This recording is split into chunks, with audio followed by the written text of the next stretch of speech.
பார்க்கணும்டா, இந்த ஆடு சண்டை ஜல்லிக்கட்டுலாம் பார்க்கணும்டா அந்த அளவுக்கு வந்து நான் வந்துட்டேன். வந்து ஆடுகளம் மாதிரி ஒரு ஃபீல்டு இருக்கா படம்?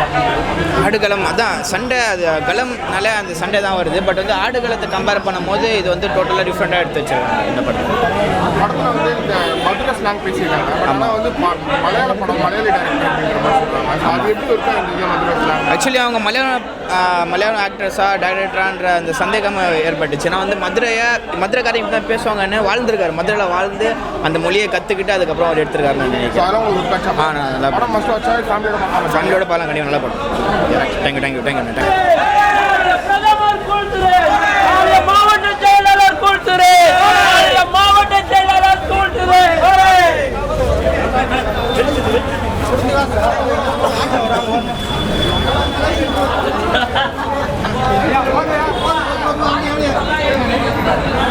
படம் நல்லா இருந்துச்சு, எல்லாருமே பார்க்கலாம்.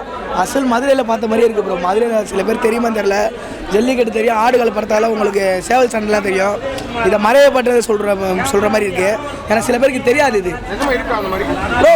நான் சொல்கிறேன்ல, நெசமாக இருக்குது. சின்ன பசங்களாம் இந்த ஆடு செத்துச்சுனா கூட நம்ம பிரியாணி போட்டு சாப்பிட்ருவோம்.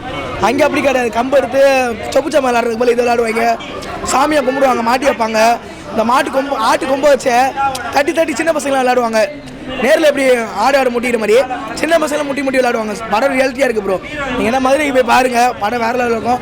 படம் லாங்குவேஜும் சரி எல்லாமே தோரணையில் கொண்டு வந்திருக்காங்க, தரமாக இருக்குது ப்ரோ. படம் எல்லாருமே பார்க்கலாம். கேரளா ஹீரோயினி டைரக்டர் சொல்லியிருந்தாங்க, அசல் மதுரைக்காரங்க பண்ணியிருக்காங்க. செம்மையாக பண்ணியிருக்காங்க. இது வந்து மறைக்கப்பட்ட சொல்லக்கூடாது. ஏன்னா சில படத்தால் ஜல்லிக்கட்டு தூக்கி தெரியும் எல்லாருக்கும், ஆடு காலத்தால் சேவல் சண்டை மதுரைக்கு தெரியும். இது யாருக்கும் தெரிய மாட்டேது. இந்த படம் நல்லா ரீச் ஆயிடுச்சுன்னா கண்டிப்பாக மதுரையில் இந்த மாதிரி இருக்குது, இதே போய் பார்க்கலாம்னு சொல்லிட்டு ஒரு இது மாதிரி அறிகுறி மாதிரி கொண்டு வந்திருக்காங்க. நல்லா இருக்குது, நல்ல படம். ஜாக்கி மூவி உண்மையிலே சூப்பராக இருந்தது. ஆக்சுவலி வந்து நான் படம் பார்த்துட்டு வந்தேங்கிறதெல்லாம் தாண்டி எனக்குள்ளே வந்த ஃபீல் என்ன அப்படின்னா, ஒரு கடை சண்டை வந்து டிக்கெட் கொடுத்து பார்த்துட்டு வந்த ஒரு ஃபீல் கிடைக்கும்ல. ஊரில் போய்ட்டு மதுரையில் போய்ட்டு ஒரு கிளம்பு போட்டாங்கன்னா எப்படி இருக்கும், அந்த ஒரு ஃபீல் இருக்குல்ல, அந்த ஒரு ஃபீல் கிடச்சிச்சுன்னு சொல்லலாம். ஏன்னா அந்த படத்தோட ஹீரோனா நான் ஆர்டர் தான் சொல்லுவேன், கடை தான். ஏன்னா அப்படி ஒரு பர்ஃபார்மன்ஸ் வேறு லெவலில் இருந்தது. உண்மையிலே ரெண்டு பேருக்குள்ளேயுமே பயங்கர ஒரு ஃபைட் சீனு. அதாவது ஹீரோ ஆடுக்கும் வில்லன் ஆடுக்கும் அந்த இடத்துல தோக்கும் போது ஒரு ஃபீல் வரும்ல, நம்மளுக்கு அழுகே வரும்ல, அந்த அளவுக்கு அந்த ரத்தம்லாம் வடியும் போது எனக்கு ரொம்ப எமோஷ்னல் ஆயிடுச்சு. கிளைமேக்ஸில் கொடுத்த அந்த விதம் சூப்பராக இருந்தது. படம் முழுக்கவே ரெண்டு ஆடு மோதும் போது அந்த முக்கிய சீன்லாம் ஒரிஜினலாக இருந்த மாதிரி இருந்தது, சூப்பராக இருந்தது. உண்மையிலே படம் ரொம்ப நல்லா இருந்தது. அதை தாண்டி இன்னொருத்தவங்களை பேசலாம் அப்படின்னா வில்லனை பேசலாம். மதுரைக்கான உருத்தான வில்லன் அப்படின்னு சொல்லுவாங்களே, அந்த மதுரையோட ஸ்லாங்கெல்லாம் தாண்டி ஒரு விதமான பார்வையிலே ஒரு வித்தியாசம் வில்லத்தனமான ஒரு பார்வை ஒன்று இருக்குல்ல, அது வந்து வில்லன் பயங்கரமாக பண்ணியிருந்தாரு. உண்மையிலே படம் சூப்பராக இருந்தது. ஆக்சுவலி டேரக்டர் மலையாளியா, எனக்கே டவுட்டாக இருக்குது உண்மையிலே வா அப்படின்னு சொல்லிட்டு. ஏன்னா நான் மதுரையாக தான் இருக்கோம், அந்த அளவுக்கு ஸ்லாங் முழுசாக இருந்தது. படம் முழுக்கவே ஸ்டார்டிங்லேருந்து எண்டிங் வரைக்குமே ஒரு மதுரைக்கான ஸ்லாங் கொடுத்துருந்தாங்க. அதனால எனக்கே டவுட் ஆயிடுச்சு, என்னடா மலையாளின்னு சொல்கிறாங்க, உண்மையிலே கரெக்டாக டச் பண்ணிங்களா அப்படின்னு கேட்குற அளவுக்கு இருந்தது.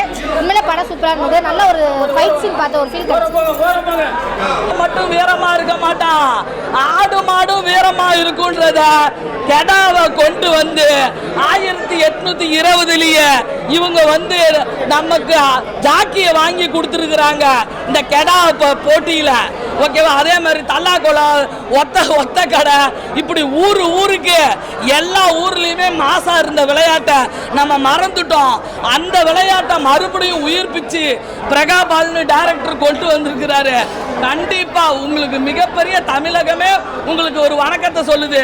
ஜல்லிக்கட்டை நாங்க டிவியில பார்த்தோம், இனி அடுத்து வர காலங்களில் கெடா சண்டையும் எங்களுக்கு விட்டு காட்டணும் அப்படின்னு தமிழக அரசுக்கு நான் ஒரு ஆணையிடுறேன். கண்டிப்பா வாய் மட்டும் இருந்தால் மொழி பேசும் தெய்வம், அது அவ்வளவு அழகா வந்து வளர்ந்த இடத்தை மறக்காம அது படுற பாடு பாசத்துக்கும் நேசத்துக்கும் போராட்டமான ஒரு படத்தை என்னதான் நமக்கு காதலி இதையும் பார்த்தா கூட நம்ம ஆடு மாடு நம்ம மேல வைக்கிற பாசத்தையும் எடுத்து காட்டியிருக்காங்க பாரு. அப்படி வந்து படத்தை எடுத்திருக்காங்க. அதே மாதிரி தெக்கத்து பொண்ணு மியூசிக்லாம் வேற லெவலு, பஞ்சு டைலாக். டேய் உங்கள்ட்ட எல்லாம் கத்தியில பேசக்கூடாதுடா, காலத்துல பாத்துக்கலாம். ஆமா, ஒரு வீரனா இருந்தா காலத்துல தான் பார்க்கணும் அப்படின்றாரு ஹீரோ. அவரு வில்லனு. டேய் தர்மம் செய்யறதா இருந்தாலும் சரி, தலை எடுக்கிறதா இருந்தாலும் சரி, எதிரி வீட்டுல முன்னாடி செய்யணும், அப்பதான்டா நமக்கு பெருமைன்னு வில்லனை இன்ட்ரோடியூஸ் பண்ணிருக்காங்க. நீங்களா யாருங்கடா எனக்கே தெரியல, ஆனா சூப்பரா நடிச்சிருக்கீங்கடா. சுகந்தி அக்கா சொல்றேன், மதுரை புல்லு படம் பாரு, தெரிக்க விட போறாங்க இன்னையில இருந்து. படம் சூப்பர் சூப்பர் சூப்பர்டா. 1980ல் கெடாவை மறந்த கெடாவை வச்சு இன்னைக்கு 2020ல் கிட்டத்தட்ட ஒரு 200 வருஷம் கழிச்சு இந்த படத்தை வந்து 206 வருஷம் கழிச்சு இந்த படத்தை வந்து வெளியே கொண்டு வந்திருக்காங்க. கண்டிப்பாக மதுரைனா நமக்கு கேப்டன் ஞாபகம் வரும். அதுக்கப்புறம் வந்து மதுரையில் உள்ள ஆம்பளைங்களோட வீரன் ஞாபகம் வரும். அந்த வீரம் விளைஞ்ச மண்ணில் ஒரு கெடா சண்டையை வச்சு நம்மக்கிட்ட மறைச்சு புட்டானுவோம். இத்தனை வருஷமா மறைச்சு புட்டானுவோம். நான் சின்ன வயசுல பார்த்துருக்கேன், எங்கள் சேலத்து சைடு பார்த்துருக்கேன். ஆனால் அதுக்கப்புறம் நானே கிட்டத்தட்ட இன்னைக்கு கிளவி ஆகிற வயசில் இப்போ தான் வந்து இந்த படத்தில் பார்க்குறேன். ஓகேவா? அது மாதிரி நான் சின்ன குழந்தையில பார்த்த இந்த விளையாட்டை, இந்த மாதிரி வீரமான விளையாட்டெல்லாம் நம்ம அழிச்சு போன விளையாட்டெல்லாம் படமாக எடுத்த அது என்னது பிரகா பாலா ஐயா, உனக்கு ரொம்ப நன்றியா.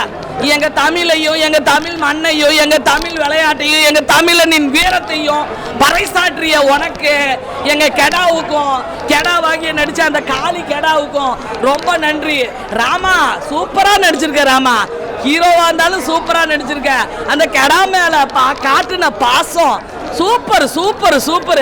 நீ பெரிய நடிகனாவது ரகுவரன் சார் மாதிரி நீ வரணும், அப்படி நடிச்சிருக்கிற. ஓகேவா? எனக்கு உன்னை ஹீரோவா பார்க்க பிடிக்கல, நீ வில்லனா வா. ஆனால் நல்லவனா நடிச்சிருக்க, நல்லதா நல்லா இருக்குது. ஆமாம், அவர் சொல்லுவார், அதாவது கலர் யாராக இருந்தாலும் கத்தியில் பார்க்கக்கூடாது, களத்தில் பார்க்கணும். பஞ்சு டைலாக்லாம் எவன்டா வசனம் எழுதுனீங்க? சூப்பராக இருக்குடா, சூப்பராக இருக்குது. வயசு அதிகமாக இருந்தால் மன்னிச்சுக்கோங்க, சரி வயசு கம்மியாக இருந்தால் மன்னிச்சுக்கோங்க, அதிகமாக இருந்தால் மன்னிச்சுக்கோங்க, கம்மியாக இருந்தால் விட்டுருங்க. ஓகேவா? படம் சூப்பராக இருக்குது. இனி இந்த மாதிரி படங்கள்லாம் அடுத்த ஜல்லிக்கட்டு நம்ம டிவியில் வர்றப்ப இந்த கெடா சண்டையும் விட்டு காட்டணும். அப்போ தான் தமிழக அரசை நான் விடுவேன், இல்லைன்னா தமிழக அரசுகிட்ட நாங்கள் போராடுவோம். ஜல்லிக்கட்டுக்கு ஒரு துள்ளிக்கிட்டு நின்ன மாதிரி கெடாவுக்கு வந்து நிற்போம். எங்கள் ஜாக்கியை திருப்பி கொடுங்க. தமிழ்நாட்டில் ஜாக்கியும் வாழணும், கெடாவும் வாழணும், மாடும் வாழணும். வாய் மட்டும் இருந்தால் மொழி பேசும் தெய்வம், சத்தியம் நீயே தரும தாயே. எங்க புரட்சி தலைவர் பாடின பாட்டுக்கு, அந்த கெடா நடிச்ச நடிப்புக்கு இந்த தமிழகமே பாராட்டுது. படம் சூப்பர்டா, சூப்பர் சூப்பர். அவ்வளோதான்.